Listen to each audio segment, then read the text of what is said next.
believe me, she's anxious. So we have a quorum. Yes, Mr. Chair, you have a quorum. And Mr. Delgado's in by phone. Mr. Delgado, good morning. Hello? Are you across the parking lot from us? Can you come over? Pues, Can you come over? no. Mr. Delgado, ¿nos oye? Sí, muy apenas se los oigo. You do know that we're like 100 feet away from you, right? Really? I did not know that. Yeah, we're like across the parking lot from you. Okay. If you want to have something, I'll be outside to wave it. no, Tony. So what happens? We're having a meeting, but we're also going to have a Christmas meal. So if it's allowed and everything, maybe we can have you come over and join us. Well, we're going to have a meal ourselves here also. Okay. All right. Yeah, that's fine. No problem. Nomás que la de aquí, Mr. Delgado, está mejor.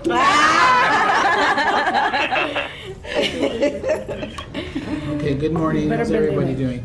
Good. Okay, this is the Blue Ribbon Committee for People with Disabilities. It's Wednesday, December 18th. I'd like to call the meeting to order. You all could review and approve the minutes of November the 20th. But before I begin that, Ceci, I wanted to thank you for hosting us. Well, I want to thank you for allowing me to host. We appreciate it. No, Breaks the monotony of, okay, I love that board game, but change of venue is always good. yeah, so thank you so much, you and your husband. Thank you for hosting us. Okay, if you all can look at the minutes for last meeting, let me know if there are any changes, reviews that we need to make.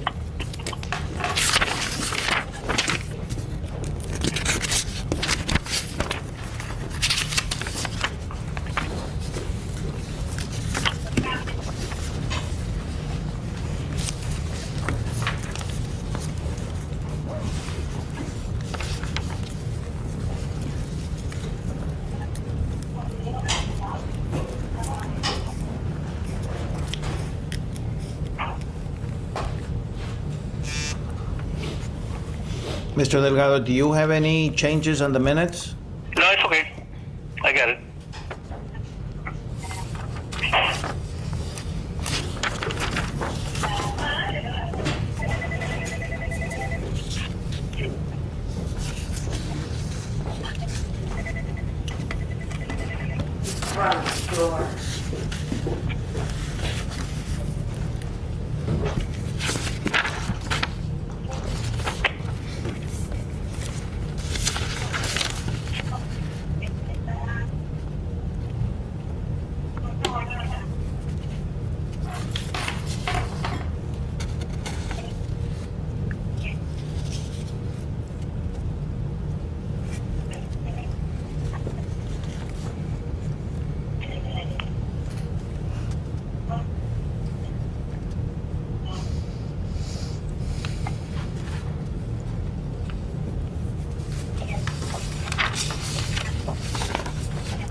Any changes, revisions, corrections?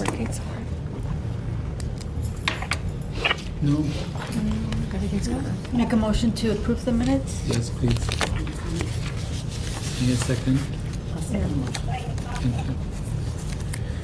Okay, the next item on the, is there anything that we need to discuss? I know that regarding the airport, I know that we were gonna give the airport people the names of individuals that specialize in autistic populations. Dr. Ruth Hincher, was it you? Who was gonna give them Or was it, or am I just imagining things?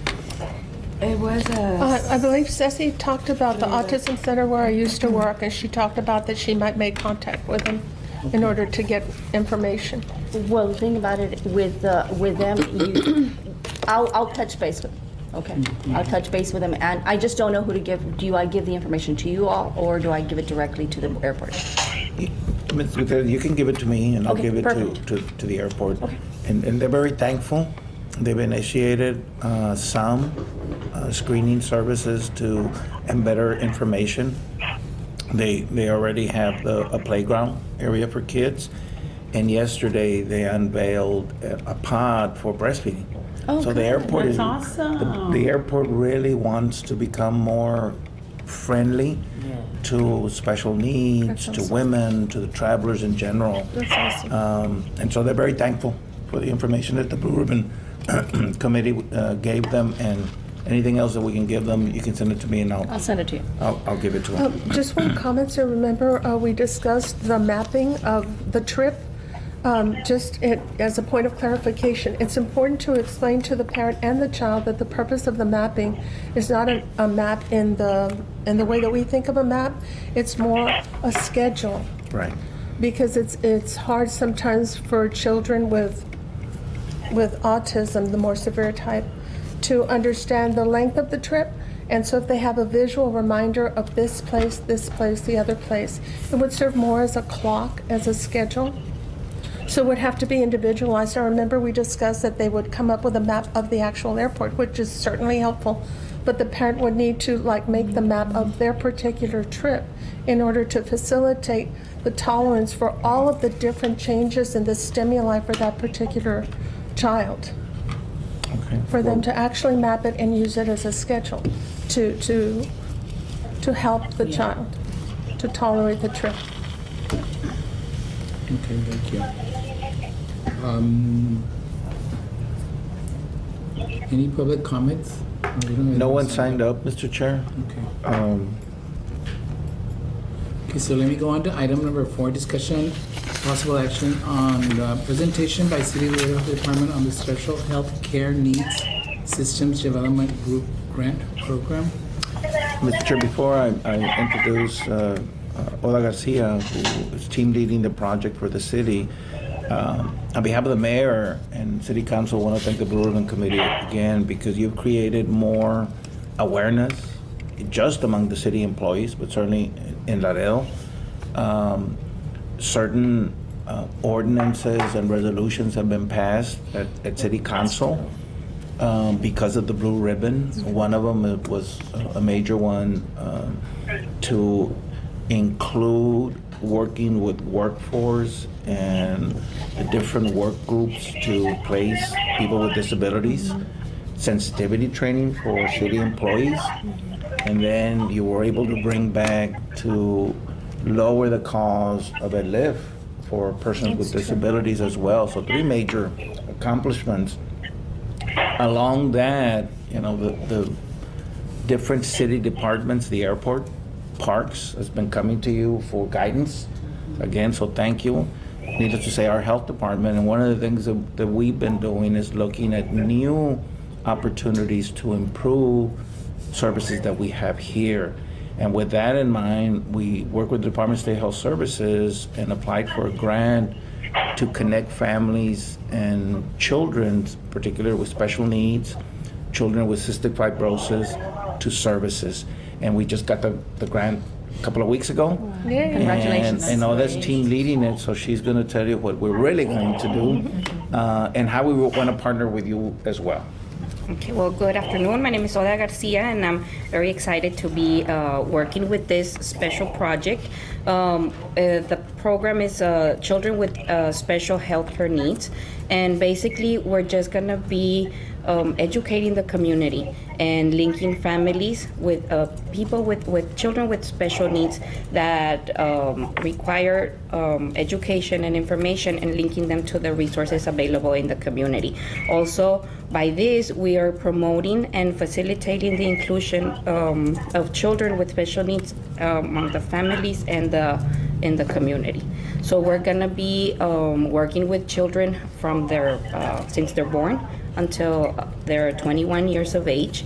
We want to work with all the agencies that provide the services in the community, so that we can link them to those services available. Although is going to be the primary contact, one of the things that we want to find out, and this committee has discussed, who are the service providers? What services are here? We're very limited. And so one of the things they're going to do when we hire an additional staff, they're going to go to San Antonio and train with Brightwood, with the program that Trinity University has, that has a special needs program and curriculum, with Methodist Hospital, and they have a special program as well, because we want our staff trained. But then, to me, critically is what services are here. And certainly, we're going to partner. Others already begun talking to the school district, the Cherish Center, Ruth B. Cal, and what do they need, and then some of the medical community. I wanted to bring medical services because we need them. The grant didn't allow that. For some reason, the medical services for the Texas Department of Health Special Needs is in the Valley.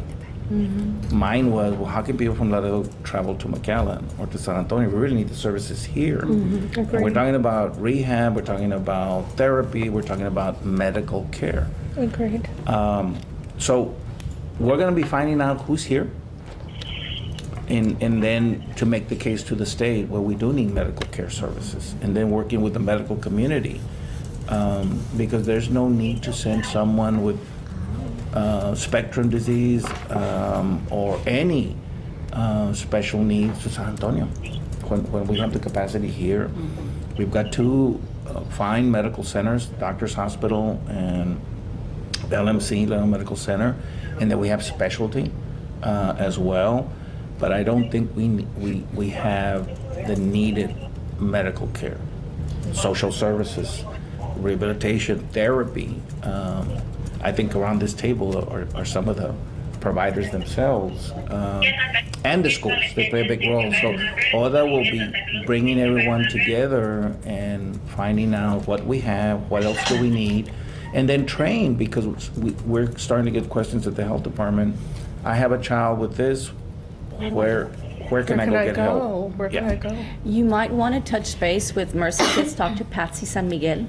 They have a program going, or an initiative going right now, where they not only provide therapy, but they actually have to, I'm not sure if it's a grant or something that was provided to them, some funding that was provided, and what they need to do is they need to collaborate with doctors. So once a month, I think they meet and they discuss cases.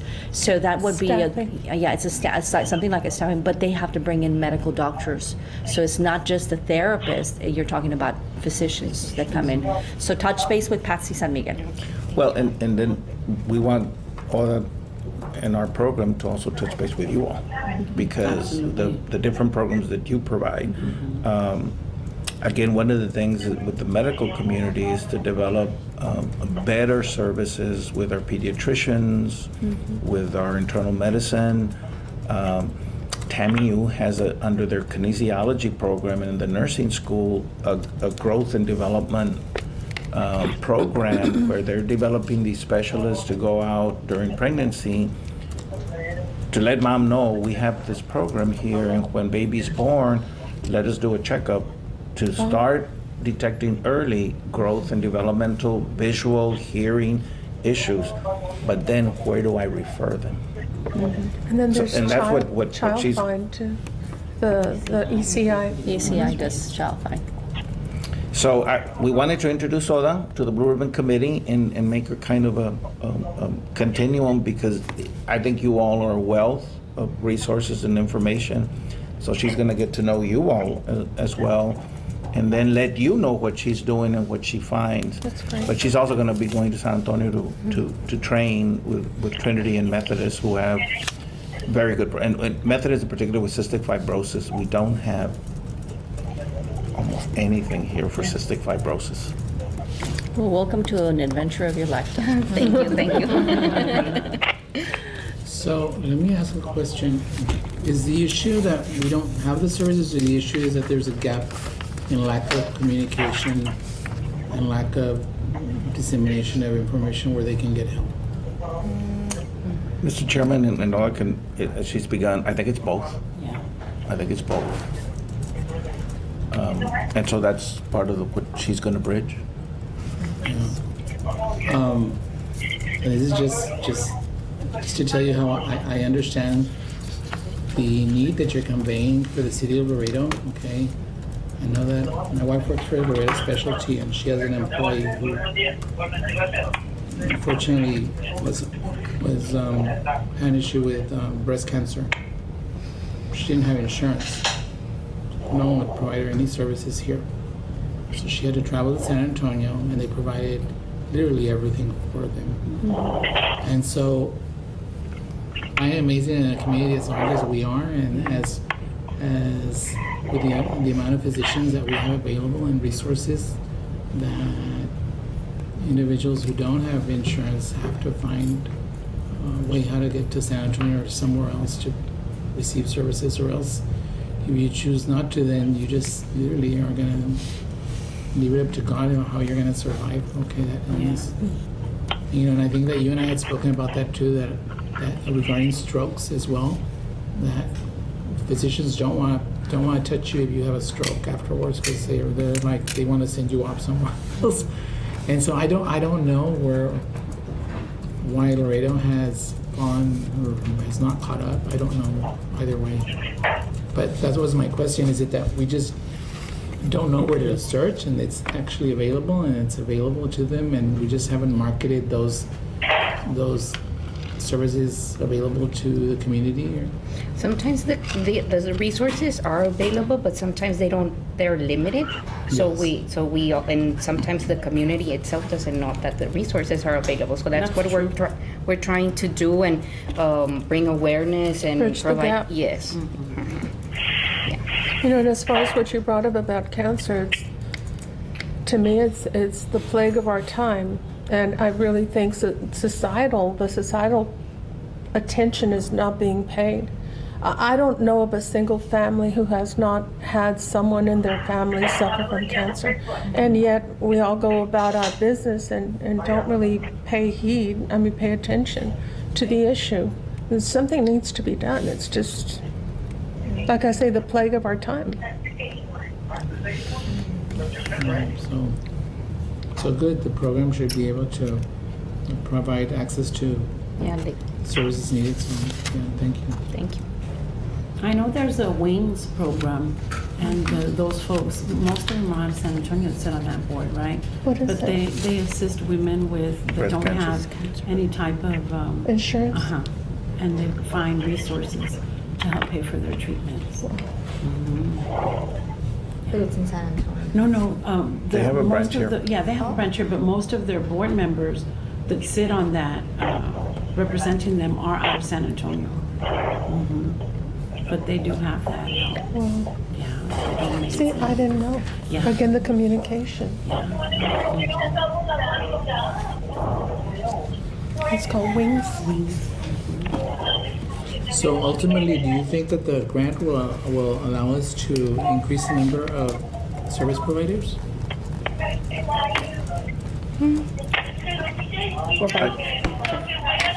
I mean, not only provide more information and market services, but are we going to be able to lure people to come down? Well, and by knowing where the gaps are, by knowing what resources do exist, then we can begin to do recruitment of what's lacking. And that's something that we're already doing with both hospitals. And that's why the residency program was critically important. And we have, this is the second year of the residency program. We have 7 interns, residents in internal medicine at LMC, and 7 at Gateway. And in year 2, they're rotating through the health department to try to create more, in this case, family practitioners and internists to treat heart problems, cancer, any chronic disease here, and to stay here. And so that's only part of the puzzle. There's more, as we look at other partnerships, and we're certainly working with Incarnate Word University, because we already told them we may need other things. With Tammy U and the nursing school, partnering with UT Health San Antonio, the nurses are becoming nurse practitioners to see patients, but we created with a grant from Methodist a special curriculum for psychiatry, That's very much needed. which We have ser- not as needed. we seriously need. We have 0 psychiatrists in the private sector. Yeah. Border region is the only one who has them. They do that what is it called? So 7 nurse practitioners will graduate in a year who can see Special- patients, but they're psychiatric nurse practitioners. Wow. That's That's perfect. And that's Wow. we have for one cohort, which is great because we're going to add 7 clinicians. That's awesome. Partnership between Methodist, TAMIU, and UT Health San Antonio. We're also partnering with them in looking at the aging population, Parkinson's, Alzheimer's, heart disease, and trying to do a clinic with their specialists to come here, and hopefully one of these residents will want to choose that subspecialty. So we're doing some things, but first, I think critical, and that's why with special needs, is what's there, what are we missing? Both on the social services, on therapy, and on medical care, because I think we need in all 3. Yes. But if we have some services, does everyone know? And so that's what she's gonna do, también, is to let people know. I think your idea of finding out what we have and what we don't have reminds me of something a professor emeritus at A&M taught us, and that's a problem well defined is half solved. So I think that's what you're doing. You're finding if we have resources, right, and what we don't have, so that you can have a plan of action. That sounds great. So we're moving because I think, Mr. Chair, you're absolutely correct. Laredo is not that small town anymore. And we shouldn't be sending persons to San Antonio or Corpus when we have the resources And here. the mentality still exists pretty much. People say, oh no, don't go here, you need to go to San Antonio. Yeah.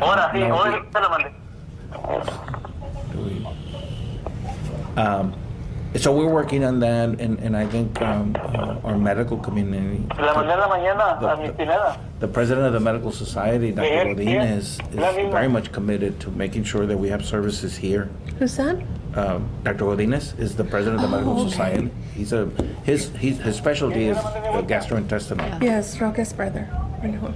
But he very much in looking what do we need for the very young, for women, the young adolescent, special needs, and then the aging. And you all have touched on it as you don't have to be a special need person to require assistance. As we age, we may need assistance, more parking. We will Another need thing you assistance. tackled, the local ordinance and designated parking. And so we need to address those here. But again, part of, I think it's very important to know what do we have and what are we missing. Well, congratulations on getting the grant for the That's great. community. Yeah. That's huge. That's She's wonderful. gonna be leading. Thank you.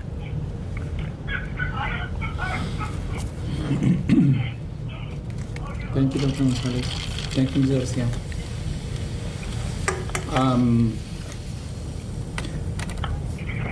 Next item is discussion possible action on the membership. You all remember that we spoke last time about how we wanted to do that, okay? And so, based on the roster that I looked at right now, there's 10 members, okay? But I think that, and I don't remember the discussion, but Dr. Withinger is telling me that at one point or another we had a discussion with Dr. Gonzalez, and that we had spoken about having a membership of 11 individuals or organizations, okay? And that would include the possibility of bringing in that one organization that we've Discussed been before. talking about for a while. And so I had spoken to Andrea, I think about maybe like a week ago, and she was telling me that the actual bylaws that are, I guess, registered or within the city, okay, actually has room for 12. Actually says 12. I don't know if you agree with that or not. I don't know where she got that number from. But Mr. Chair, yeah, that's the standard for the commissions, the advisory groups, technical groups. The building has a technical, and they have 30. The ethics has 30. So it varies. There's nothing in writing, though, for blue ribbon committees, because there's only been 2 in the last 25 years. I didn't know. One that stopped, and it was general health, and this one. And you all have been working for almost 10 years now. Has it been 10 years? Almost. Dang, I can't believe it. The whole leadership of Mayor Salinas started, that was 8 years. Yes, he's the one who appointed And me now in the first place. Mayor Sines, who's 4 years.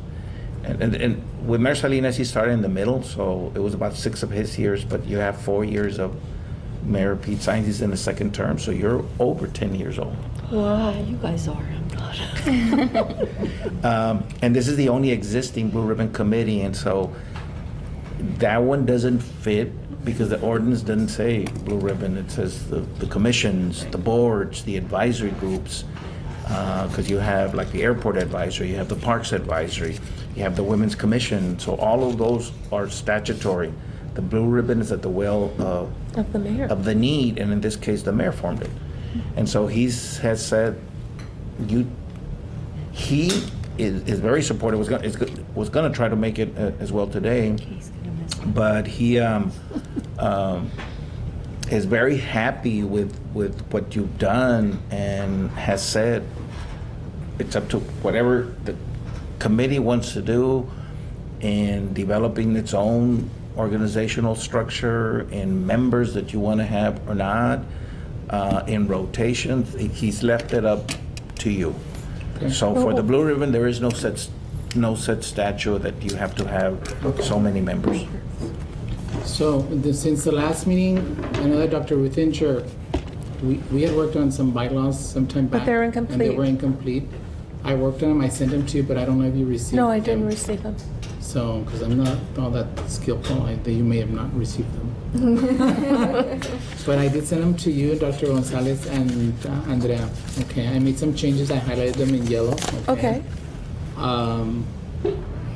There's some stuff in there that I just don't know why it even is in there, but Just take it out. I don't Because know it's why. a work in You know, progress. they talk about, and I'll give you, so you all just have an idea. They talk about active members, sustaining members, honoraries, okay, and then substitute members, okay, and some of them make sense, but some of them make no sense to me, okay, so, and then some of them are not even defined, so I'm creating my own definition, okay? Yeah, like the officers that we had there were like proposed officers, and then we needed to get together to define the, whatever Roles. each Roles, officer, or responsibilities. exactly, roles Okay, and so responsibilities. I've done that, okay, and I Oh, sent it to you good, also. good, good. I don't know if it's any good, but No, it's good. whatever. So I guess the biggest question for this group right now is, last discussion was, do we just want to add one more member so that we can add the organization that we think should be here?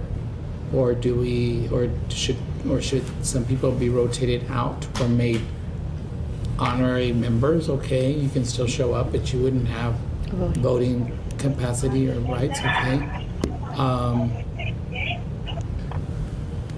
But I think that it would be much easier for us just to increase it to 11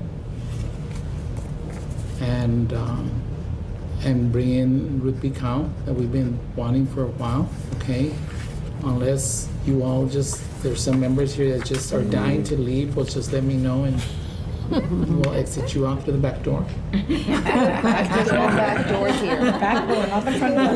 There's only a front door in this She place. doesn't have a back door. We don't have a back door, The okay? front door. It's only a front door. Either door, okay? Yeah. But I didn't get the impression that some of you were real trigger happy to leave, okay, last time that we spoke about this possibility, okay? I think it's good to have a variety of people who can contribute to a committee such as this, because then you bring wealth of knowledge in. I'm happy where I'm at right now, but I cannot tell you that 2 years from now I won't find someone who has more creative ideas than I do, and I might say, you know what, this person would be a great asset, and I'll step down and have that person come in, because the idea is that we're not perpetual per se in knowledge, and your millennials have a lot of knowledge that we have not tapped into. And so I think as we get better in age, I think we should always consider that possibility of increasing what we have. And even if we become honorary members and they become the voting members, because they have that they've tapped and they're more attuned to the younger generation and stuff like that. So that's my take on this, okay? Well, Right my now- take is, with all the wealth of age that we have here, that's why we're wrong. Well, I think so too. I think so too, but I taught at the university, and I can tell you Yeah, that I would I see, hear what I'd you're hear saying. these kids, and I'm thinking like, The oh my gosh, technology and I'm gonna whatnot, create a too. mini me, They're because wired. with more Actually, passion and more Bluetooth. desire to give back, to be servant, and that's what this committee is all about, Right. serving. So I don't know if you all wanna like discuss that possibility, okay? Or that option. I don't see any major inconvenience, okay? Because I think we need 1/3 of the members to make a quorum. So we're looking at, if we go with, currently right now, we need 6. Because you're 10, you need 6, minimum of 6 for quorum. It's half plus one. Half plus 1. so it's half, you need half? Plus Half 1. plus one. Plus 1. Because the bylaws say 1/3. When you have the larger, but it's half plus 1. Okay. So then that would need to be changed in the bylaws. Then it's half plus 1. So in this case, if we move to 11, you're talking about 6, right? 7. 7. We'll have to, that's one of the things we discussed. The quorum. So you need like 60%. Yep. You're Close to talking about 60% for you to have a quorum. Today, you almost have 100%. If there's food, that's one. Bring food, they will come.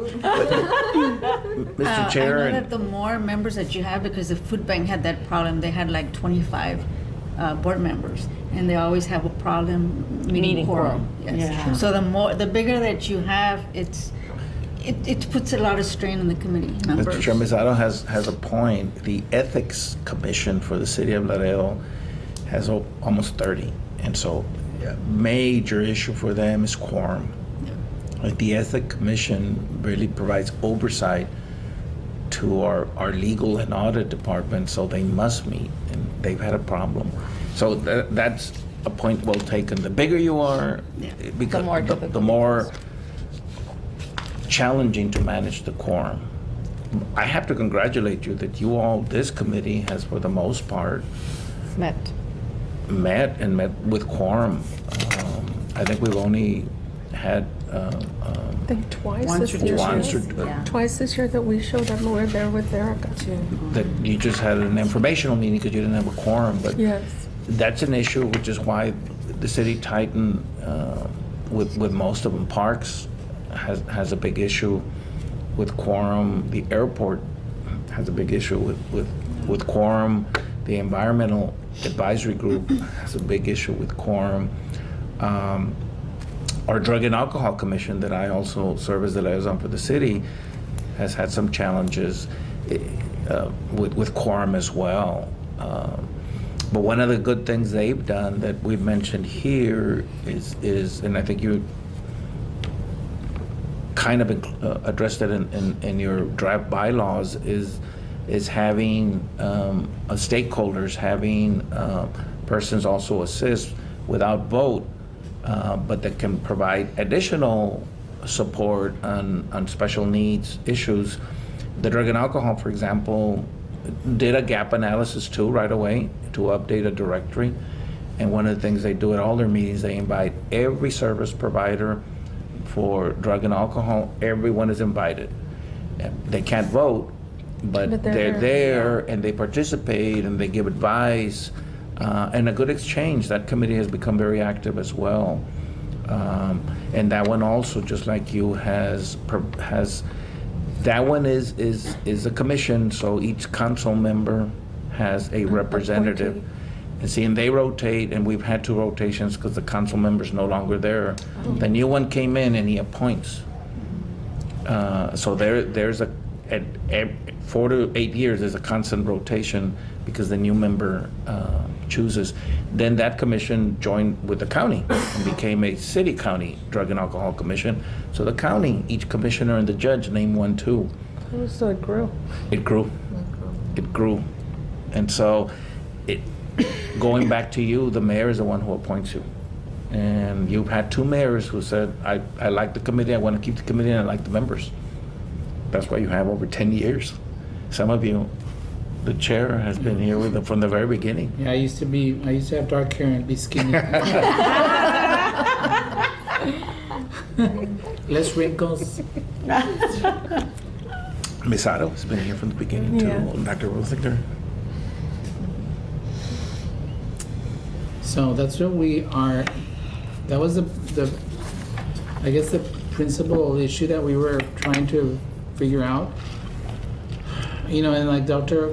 Gonzalez has stated, for the most part, we make quorum, which means that most of you are pretty responsible about showing up, okay? Most. All of you. Thank you. You know, there's one thing that kind of concerns me, okay, and I'm trying to figure it out, and maybe you can help me with this. The bylaws say that we're required to come to 4 meetings per year. Okay, that's 4. We have 12. The recent rules or committee or city council direction was that we're not allowed more than 3 absences. So you're talking about 4 plus 3 absences, and that's 7. So then we meet 12 times a year, so that leaves 5 that are there. We've been given the option of being counted present as long as we call in by phone. Yes. My concern is, does this committee feel that it's adequate or fine or allowable to have members call in from somewhere else, okay, 5 times a year? Whereas the rest of you are showing up. I think, And so do we put a cap on what you can do by phone? I think that's fair, right? If you put a cap and say, you know, there's so many that you can do per year. I think it would be fair. And I know, You know, I know it's an that sometimes, exception, I know that right? sometimes it's impossible because there's other stuff Yeah. that's interfering. You just can't be here, okay? The other option also is that at the time I didn't back then, is that there's also a substitute membership. So you can send someone that you feel that's adequate, intelligent enough, can To represent represent you you? well, to represent you, okay? Now, back when this initially started, and we had that other gentleman that was the chair, Spain. France, or what was his name? Mr. Spade? Mr. Spain. I knew it was a foreign country, but anyway. I remember that one time I sent a rep from my Yes, you did. and he got scolded. Okay, the guy said, "Don't ever send me there." I just got beat up. I was told that who was I, and you know, and that this was an appointed position from the mayor, and so we couldn't like swap people. Okay, mayor had not approved the swap; he had approved you to be here, right? So now I look at the bylaws and there's a substitute membership, so I don't know where this came from. You got told for nothing. And so, I think that all these are fine. The phone thing, the calling in by phone is fine, and the substitute thing is fine. And it says here that if you send a substitute, that you're counted as being present. Now, okay? let me ask you something. If there is a substitute member coming in for someone, because like you ladies are very busy, So, but if they come in to take notes and report back to you because you can't be on the phone because you're at a meeting or a conference or whatever, would that person vote? No, right? No. No. Well, Mr. Chairman, if I may, you all still have not, you all did drafts and I've read them. But they're not finalized. You all have to vote these are your bylaws, that then once you do that, Then. I gotta pass them through legal that they coincide with, for sure they have to coincide with the ethics rules of the city and the attendance of the city for commissions and boards. Once they approve them, that's gonna be one thing, because in the others, and some of them have different bylaws. The Women's Commission just, that one was created by ordinance with specific procedures and bylaws, but it didn't address absence. And let me tell you that there What? was a big issue this year on attendance and revamped. They redid the rules and the bylaws for them that also included by ordinance absences. And it didn't before. And so each commission, each advisory may have, because they're by ordinance or they have to coincide with the ethics. Once you approve the bylaws, then I have to submit them to legal, and they'll check that there isn't anything in contradiction with the ethics for sure, or any of the other statutory issues. There is no ordinance to create you, so you're kind of in the middle. In between. But you do have to you do have to abide by the rules. city's ethics. That one for sure. So I think you have some flexibility, and then once you approve them, we submit them to legal, and then they tell us if there's a contradiction, then I'll bring it back to you. It's a work in progress, and it's not set in cement, so. Well, What the items that I'm bringing up are items after I read the bylaws, and then from what I remembered, that, okay, it was instituted just last year about the So we three, said no, if they no more than represent three a absences. difference. I did the numbers and they just didn't add up, and I was like, okay, so what does that mean? That you just show up 4 times a year, you can be absent 3, and the rest of the time you can call in or send somebody in? Do we have limits to that? And can we create limits? And is it fair? Okay, and for some of us that are very disciplined about coming and showing up, is it fair to is it fair to them or to us that others can call in 5 times a year? Is it? Again, I think you all. We need to decide. One of the things You that. all, if I may, because I think that's I don't expect an answer right now. I'm just like. Well, no, but let me. Discussion. But let me tell you what, there's no way around, because that one was by ordinance for any commission, advisory, or blue ribbon as well. The absence, there's no don't way do around that. it. You don't This do came that. back up. The meetings, there's no, and I didn't realize that it said you must meet at least 4 times, because the revision that the council did is that you have to meet monthly, so that's 12 times. So we have to kick that out. Well, and Well, it says again, that we would each pass, member will be your required- recommendations, we would pass them by legal, but for sure that you must adhere to is the ethics, the absences, and meeting. So the absences The are, absences Three. are 3. They're pretty, no more than 3. they're pretty strong on that. so Okay. can only be out 3 times. Yeah, a lot of us, and me, one director came to him and tell him, we need to be a little bit flexible. I agree, and you know what the They- justification would be? Disabilities. We deal with people with disabilities. And there is such a thing as Section 504 and making accommodations and adaptations. So, you know, if we don't have a disability here, we're working with people with disabilities. And so that would perhaps justify wiggle room. Another thing that I mentioned, Danielle, just in talking, I don't remember when it was, that one of the things we could do with what we have now, which is basically it's what, 4 pages we have so far, like a framework, and some of it I think you've worked on and defined. But what we could do maybe is take sections and before we decide it should be this or that, give like A, B, C, or D and present it to the committee and have them discuss and see what they prefer from those possible options. Yeah, and I think. And take a chance at a time at the meeting so we don't take too And I guess I'm trying to long. do that now, okay? I know that most of you have not had the benefit of going over the bylaws, okay? Well, there's I think I not have much there, it's just, Well, you there's, know. but. There's but a- there's- there's just some issues that have surfaced that seem to contradict each other, and so that's how come. We need to clean it up. I'm bringing these up to your knowledge so that you all know that in the future, we need to discuss that, or we need to have a committee a bylaw committee where we meet, okay, and develop the committee, the bylaws, and then the group votes on it.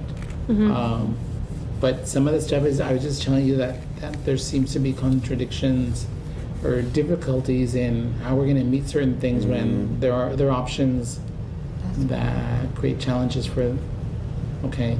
And so, does that mean that we can come 4 times only, we have 3 absences, and the rest of the time, just don't worry, call in? Mr. Chair, on that one, there was I'm a... being sarcastic now, okay, but. No, but just to clarify, on the phone, that was one of the revisions, but council did not say you can or can't attend your 12 meetings by phone. They just said you can, and Use it. legal took this up to the Secretary of State for clarification and said, yes, any formal body that has to abide by the Open Meetings Act must have a meeting that you announce to the public. And that you You must broadcast. have at least one person physically there, then others can join. But it didn't say how many and how many times you can do it by phone. I can tell you from the practical side, it helped a lot of the commissions because people join by phone at times. They were to beat the quorum. But there's nothing that says that you can only do it 2 times, 3 times, 4 times, 5, none. As long as you have a physical place, you open it to the public, and a body's there. And that was approved by the Secretary of State for the Open Meetings Act. And council voted that way. Well, I guess those are some of the items I think that we need to iron out. What is Okay. it that we want to do?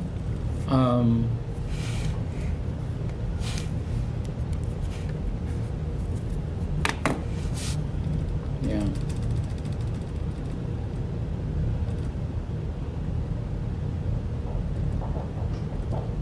And then there's requests, definitions for chair and co-chair and secretary and. Yeah, we have to define the roles and responsibilities of Yeah, each. well, I put some together, but Send them sure to me they're and not- I'll I'm type sure- them, I'm sure they're not all complete. and then we can just propose But anyway, to committee. I guess for the moment right now, what we need to agree on is, are we okay with increasing the membership to 11? Or does somebody want to be dying to leave? And last time that topic came up as a discussion, there was some member group voiced their concerns about them being considered as being the ones to be ousted, and so obviously that was not a satisfactory response, okay? And so if we're allowed to and we can just increase it by 1. You know, the quorum I know is a challenge, but in lieu of the fact that you all can call in 5 times a year. Okay?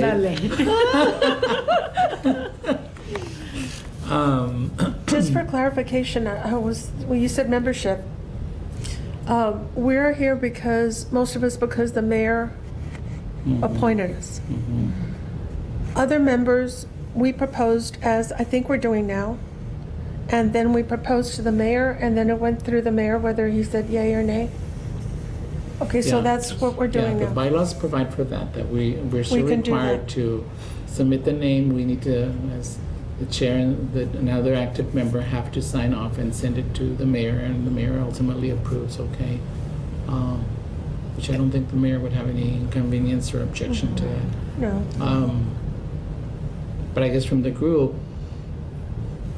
I guess prior to the permission to call in via phone, it was more challenging to meet quorum. Yes. Now it's much easier. Yes. And so even if we were to increase it to 11, I think that we could still probably make quorum unless we have a real bad day, okay, and everybody just forgets.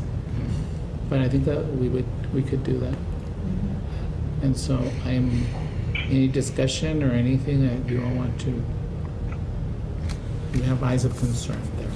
Well, I was just thinking, I know the last meeting we talked about that one of the concerns about the current membership group was the fact that the voting is kind of swayed to VR.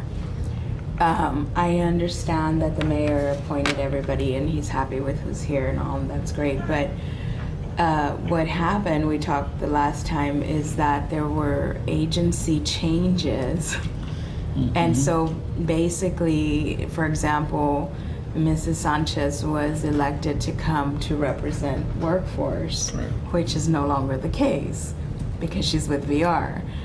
Marta San Miguel originally came representing blind services, which was not a part of VR, but now is. So we have a contractor for VR. And so I think part of the concern was if we took a vote that there's a swing to the side of VR, that it was looked at as possibly not completely fair if you're wanting different agencies to have input.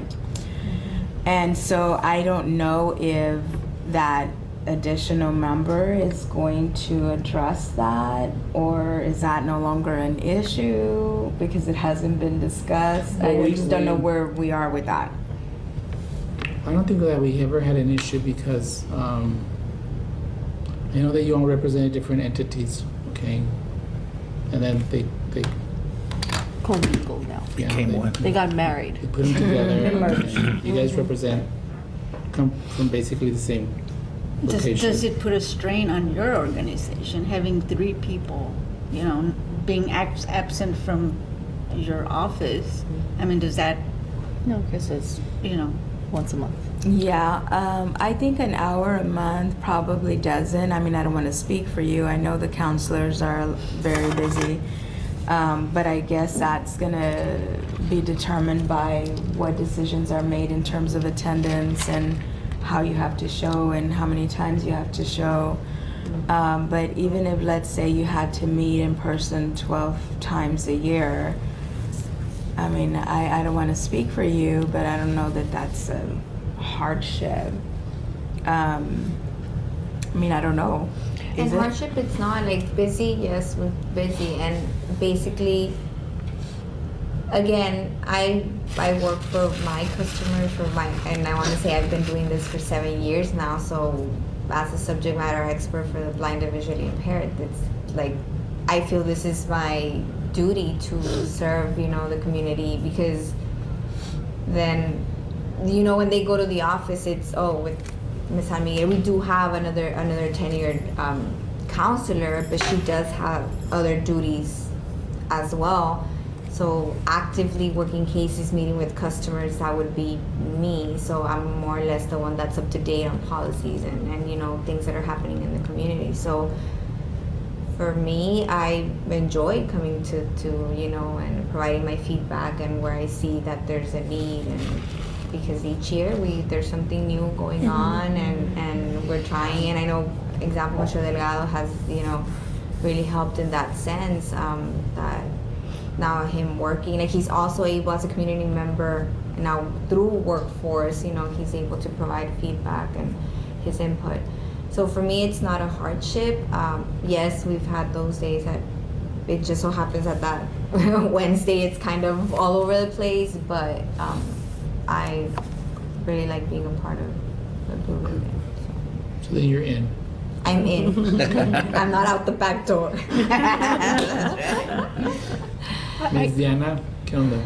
Well, you know, because I bring different experience, you know, from VR, even though I am now VR, right? And getting my heels dug in here. I think the skill sets that I bring in my experience can contribute to the organization and more so to our community. So I take that spin on it, if you will.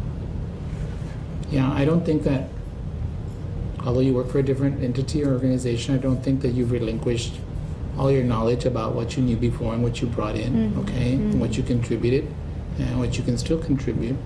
And some of you still, regardless of whether you left a prior organization or not, you still have contacts within that entity that you could, if need be, you'd reach out to them.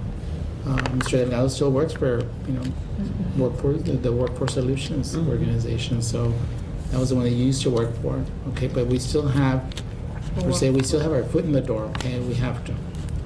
And so I don't think that that would be an issue unless it creates a hardship for you. If they don't, I don't have a problem.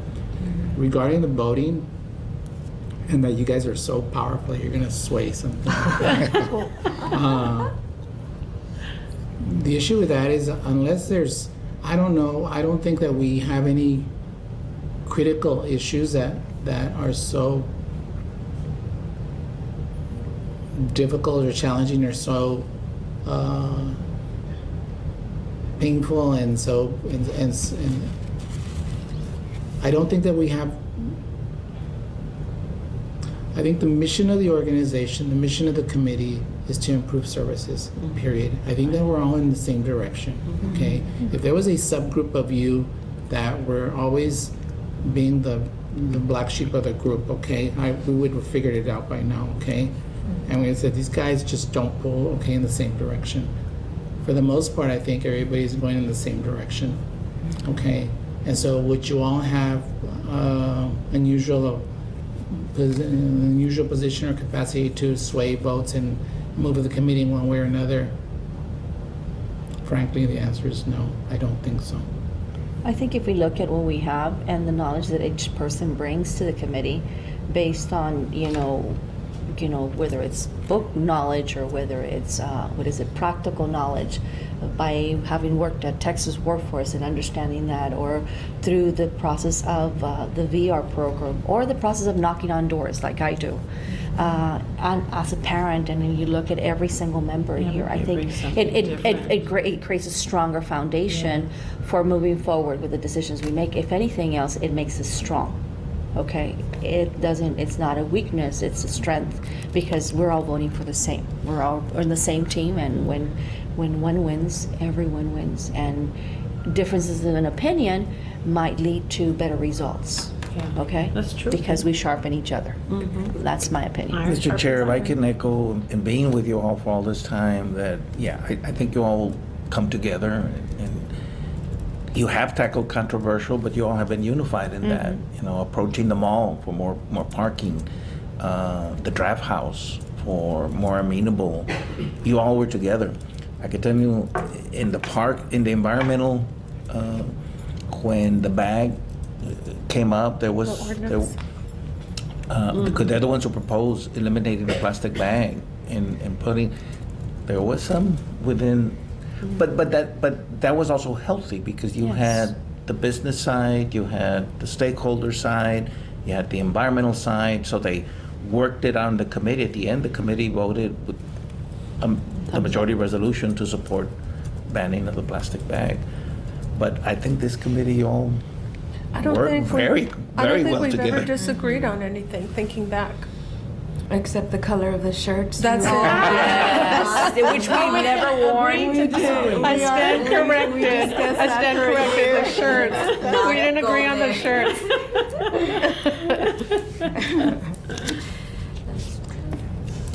Which, by the way, we need new shirts. Because I was looking at mine the other day, I'm like, to give to Goodwill or to not give to Goodwill? Because it was a little faded. We can get new shirts. That could be a New Year thing, New Year resolution thing. There you go. But you decide on the color. No, he'll have us all in white. Oh, that's right. The Don't girls decide on don't the want color. white. No, that's not good for I think in the final makeup. analysis, he decided I'm the chair. I can go with white. Yeah, I'll go whatever. That's you want. right. That was Remember? it. Yeah. Right. Now I remember. Yeah. Okay. So it seems like we've come to some pretty much basic agreements, which I didn't think Ruth, I was gonna have an outlier because I know the way most of you think and the way or the direction we want to go, and so we'll leave it at. For the moment, I guess I need someone to motion that we want to increase the membership to 11. Okay, Dr. Ruth Incher, and then I need someone to second it. And so I need everybody that's in favor. Aye. Okay. Any nays? Well, Mr. Chair, just for the record, Mr. Delgado, the members here present are voting to add one more member. Okay. Are you in favor? Yes, sir. Okay. Good. Thank you, Mr. Delgado. Okay. So we'll go ahead and increase it to 11, and I guess we need to put some document that we need to send to the mayor's office for his Well, approval. and do we include in there that we're recommending Ruth Cal rep, Jackie? Yeah, absolutely, yes. Okay, that's the individual that we had spoken No, about. that's what everybody had talked about before. Yeah, that would work. Okay, so that's what we need to do, so, So we'll draft something for you, Mr. Chair, to approve, sign, and so we can send it to the mayor. okay. Yeah, because the bylaws make reference to some form. I don't even know what form. We haven't developed anything. Okay, It's just all, you know, okay. I'll tell That's whatever fine. you said. Is it okay with everyone that for those pieces that don't seem quite right, we write the idea with options, bring to committee, and let everyone discuss, and then you all tell us the direction you want to go. We can vote on it, absolutely. Yes? Yes, that makes That way perfect you're not sense. back and forth. Yeah. Okay, And we'll check it up so that we don't have a meeting that lasts 5 hours. Yeah. okay. So we're pretty much done. Any announcements? Yes, I have an amazing announcement. Mr. Granados started his internship with the city on Tuesday. Yay! We're super excited. On Monday, we had the assistive technology team come in and do an assessment. Tell us a little bit about Mr. Granados before. Mr. Granados is going to be the next mayor. No, that's what my heart is pushing for. That's I keep calling him Mr. Mayor. But Mr. Granados has been on my list for about 2.5 years, and if I've ever felt like I wasn't accomplishing anything, it's with him because I've knocked on every door. And the reception has always been, we'll call you, and it hasn't worked. At one point I called Mr. Gonzalez, Dr. Gonzalez, and I said, Dr. Gonzalez, I said, this is what I have. And he said, yes. And of course, he wanted to bring him in to the health department, and I thought it was a good idea. And then I reminded myself that Raul deserved the best. And that not that the health department wasn't the best, but because he has a degree, a bachelor's degree in accounting, with a certificate in oil and gas. And he's an amazing soul. I said, you know what? I said, let's get the city to think outside the box. So we've been in battle with the city, and I say a healthy battle since February. And it went before city council, got approved, got retained, and everything. I went through every emotion that you can think of, and finally came to the resolution that, you know what, this is healthy because it's going to produce growth. And so we're right now where he is actually, as a matter of fact, he should have gone out about maybe 10, 15 minutes ago out of work. And the Texas Workforce Program became a partner, so it became a trilogy basically, because you have the city of Laredo, you have Texas Workforce, and you have the VR program coming together. And I always tell people I'm an accommodation because all we do is we provide a service, and we're the hands and feet there. We're important, but that's what we technically are, and I see myself as that. So we do have a job skills trainer that will be working with her. The idea is that job skills trainer will assist both the employer and Mr. Granados to identify the areas in which he will need services, whether it be meaning that he's going to be working on a computer, whether he needs a special board, which the AT team. So it's become a partnership, and a good one, because it's going to open up doors. The more we provide supports, the easier it will become. I think it's one of many to come. I think Raul is elated you know. And it's a 6-month work It's experience? a 6-month work. It was supposed to be a 3-month through Texas Workforce. I remember that. He will be getting above minimum wage and salary, and so which is really good. And it started in December, and they cut his work day into half, so it'll extend to 6 months. It doesn't mean that we're going to be there for 6 months. It means that we're going to train, equip, and empower both the employee right now through TWC and the employer to become better at what they do. And I think it's a great initiative. I'm super excited. At one point, Dr. Gonzalez could tell you, I was going like, oh, this is not so fair. But you know what? No great battle, nothing has been achieved without a great struggle. And the greater the struggle, the more successful we are. So I want to thank this committee for those of you that have been on the journey Well, thank you for not giving up. I normally don't. 18 times, 20 times. That's like I an can knock on doors. My husband is my I guess my mentor, because he never gives up, no matter how difficult the situation. As a man of God, he has never given up on anyone. And so I've had a good teacher for 37 years. You know what? I'm going to throw a wrench in here because I have a question. So this is through the workforce, which is through the WIOA fund, blah, blah, blah, right? But once that is over, would they be allowed to do another work experience through this? Well, I this don't is through know. workforce. I don't know. Yeah, well, Right, but my question is, would this work quest allow? Oh, but this is not WorkQuest. No, I know it's Oh. not. Like when that Right, when finishes. that is over, That is over. the 6 months, are there any? What are the plans? Yeah. To So get the him- plan would be to get him hired. To but get him say hired. he doesn't, and I'm just gonna throw it out there. Say he doesn't. WorkQuest, would that be something that could come in at that time or no? Yes, it could have come in at this time, but I think that Ceci and the counselor made the decision to go the workforce Right. route Okay. because the WorkQuest is so new Yeah. that it would have delayed it probably a little Right. more, Okay. and they had already had a delay from February. But say they so- finish, so my question is, say they finish, 6 months, 3 months, whatever that may be. And when they're done with that, say, well, no, you need a little more experience there, a little more experience there. Then could this other program come in to assist that individual? I wonder- Yes. Yes. Wow, It- that's it- yeah, amazing. it is good. And when we were there on Monday, one of the questions was because they were going to bring in a desk and the whole thing. And the question is, well, when he leaves, I said, but he's not going to leave. That's right. I'm a woman of faith, and I believe without a doubt that he is not there by accident, okay? Yeah. It takes someone. At one point I asked him, I said, Raul, do you want to quit this? He says, no. Do you want to quit? I said, no. He says, then, you know what, I've waited this many months, many years. He says, I'm not giving up. Well, Mr. Chair and members of the committee, I can tell you that the city is excited. Our human resources who decided to lead this effort we have a new HR director that some of you have met, and she's excited. The finance department where this professional is going to work is excited, and he has a permanent position. So don't give up, because he does have a permanent position that he needs to fill.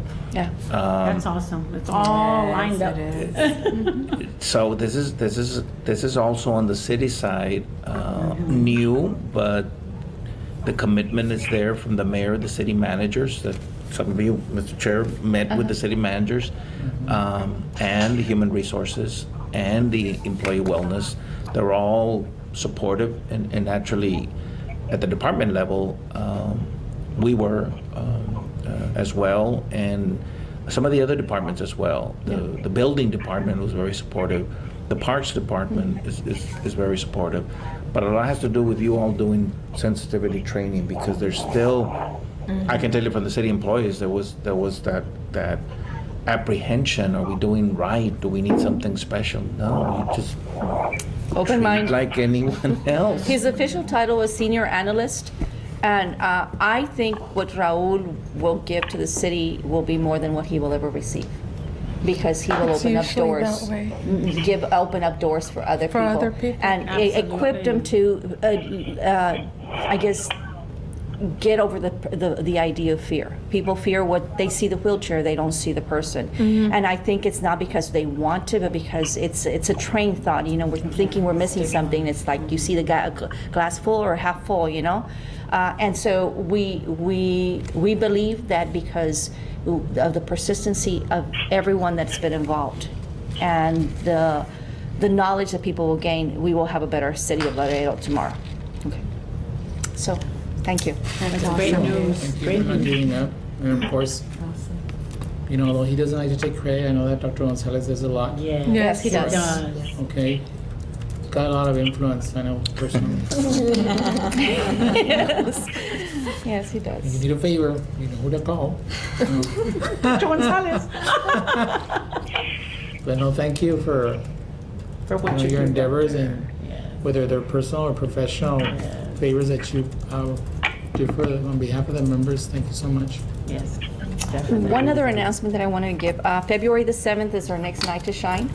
And to be announced, location. It's if you all can save the date.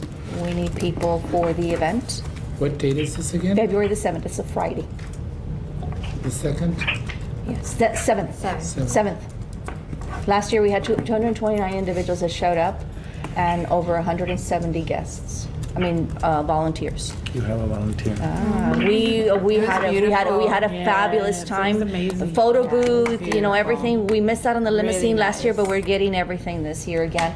And so I encourage you to be part of this endeavor. It's a great opportunity to bring the community members. I'm inviting employers. Discount Tires already signed on. We have some other employers that we want to bring them in and say, you know what, we have a community of individuals that are dying to give back. All you need to do is give back too. Absolutely. Mr. Chairman, before you close, wanted to tell you and all the members on behalf of the mayor and the city council, as we end the year, thank you for your service. This isn't a volunteer. I can tell the mayor's very happy with this committee, and so wanted for me to express on his behalf, he didn't make it and he hasn't made it, to wish you all, first to thank you, but to wish you and your families a very safe and happy holidays. Thank you. Thank you. Thank you. Any other? No? Everybody's hungry, sir. Okay, so can we go ahead and adjourn? Yes. Okay, good. Thank you. Mr. Delgado, thank you for joining us. You're welcome to come join us for the lunch también. Yes, sir.